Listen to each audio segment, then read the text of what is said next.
ارشاد فرماتے ہیں جب مصطفیٰ کی بات آئے تو فرمایا عقل قربان کن و پیش مصطفیٰ. فرماتے ہیں جب مصطفیٰ کی بات ہو تو پھر عقل کو چھٹی دے دیا کرو. پھر عقل کو چھٹی دے دیا کرو. عقل کا یہاں کوئی کام نہیں ہے. عقل کو گھر چھوڑ کے آیا کرو. بس مصطفیٰ کی بات ہو تو سر جھک جاتا ہے.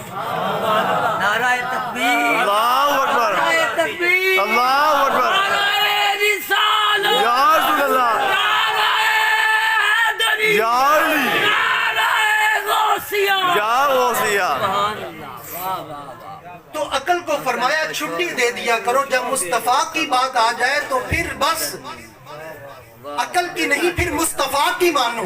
کیونکہ قرآن کہتا ہے وَاسْمَعُوا وَأَطِیعُوا، بس سنو اور سر خم کر لو. اگر عقل ساتھ لے کے آئے تو پھر تو عقل کی مانی، مصطفیٰ کی تو نہ مانی. اور جب تک مصطفیٰ کی نہیں مانو گے تب تک مسلمان نہیں ہو سکتے.